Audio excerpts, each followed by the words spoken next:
Chimanyi. Ono yajja. Thank you, Emily. Webali Emily.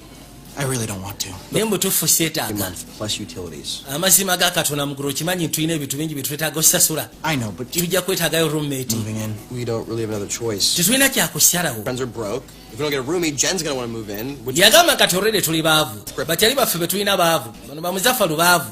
Sorry. Bwe tunaagamba mbu ate simanyi Jen ajja kwagala okwenyigawo. And then I'm gonna have to move out. Why would you have to move out? Ate senga bikaluba Jen senga ayingira girlfriend wo kibasegeza zemba nyino fuluma. Okay. Lwaki obufuluma kono sobola kubeerawo nga gwolinayo girlfriend wo. One request. Kalino kankusabe ekintu kimu. No dickhead. Toleeta omusiru awemulira nno mu kafeeyi. Kyokka bakasoma we bali. Gye baliko. We bamuyita Ddumba. Kakati balina okukola ku interview ku ba roommate laba nnono. Ono tali mukando. Within 400 feet of that school, are we? Waliwo abalongo. So you guys do the whole. Kati mwe Always have.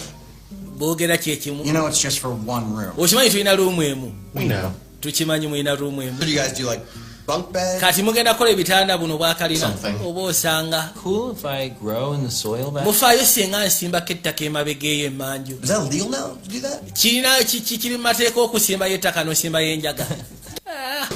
Ono yasimula mu ngalo. Anyiza mu ngalo. Kati ate ono ye tanyiga. Niwe omubuuza kitanyiga naye ayagala ono muleke buyito buleeta. I'm a puppeteer. Nze ndi muzanyisi wa buddole.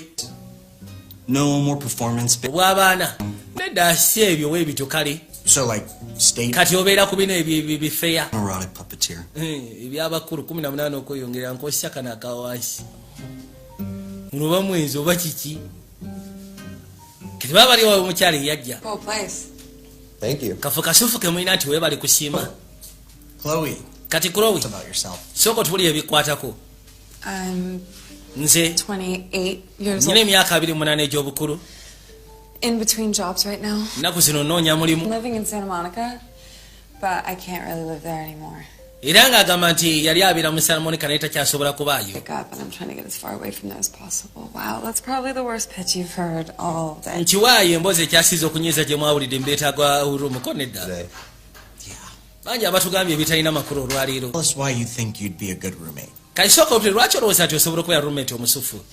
I think I'm a fun person. Nze ndowooza ndi muntu asesa I'm easygoing. But that's ate ndi mwangu siina tabu. really easy going ourselves. Ate naffe tuli bangu tetulina buzibu. Naffe tuli oke. Well, Kaakati I do have a question. nyina ekibuuzo kye njagala okubuuza. Party? Oyaganya ebintu by'okukyakala. Ebintu by'amasanyu. Ebyamasanyu. Hey, That's a weird question. mama ekibuuzo ekyo si kirungi kubuuzibwa naye. Party. Just njagala kumanyamu oyagala nnyo ebintu by'amasanyu. I'll make sure you're cool with that. Njagala kakasa kuba kati ffe tubyagala. Like Kisinziira. party or Waliwo okukyakala ni wabaawo party? okukyakala. Iye kategeeza akyako. Party. Ntegeeza kukyakala kuno okukyakala. Have some drinks Waliwo bino ebyokuba nga munywamu awo Fun. ne bakyalibo ne munyumirwa. or Ne wabaawo do coke? okukyakala okw'okunywa enjaga kutambula bute. Ebyo gye birirabyo. Kerere bubadde tebakimanyi nti waliyo n'okukyakala bwe kutyo. I didn't know it was definitely. Mbadde simanyi nti ekyo kiba wama butuufu olwo talina kya abadde ategeeza eri pata esooka. Bintu byakukyakala ne bakyalibo ne munywamu awo ne kiggwa. First one. Anti nange of course kye kisooka kye ntambulirako. Are there other definitions of Waliwo definitions endala ezinyonyola okukyakala maama kirabika gwe okukyakala okutegeera nnyo n'okusinga nze. Gwe Ddumba jangu naawe. Kyali wa muyise sooka ojje tubyogeremu eno. Gwe ssebo. I think this is going very. Nze ndowooza kati wano tuli oke. And you were all over the place. Omukazi yonna wenna osobbaladde. You need to calm down. Gwateekeddwa okukakkana. She's great. Nze ndaba kasufu kajja kuba katukolera kumbe kabawulira. Agree. She's a very pretty. Sigaanyi kawala kabalagavu. And she likes to party. Ate kaagala nnyo ebintu by'okukyakala. Baba ne bawulira akonkona kirabika naye ayagala room. Hey, I'm here about the room for rent. No vacant. Baagitutte edda gwe naawe totukanya. Genda! Wamma nnyabo. Sorry about that. Ddumba tayagala kukola nsobi onoosonyiwako oyo. When can you move in? Ojja ddi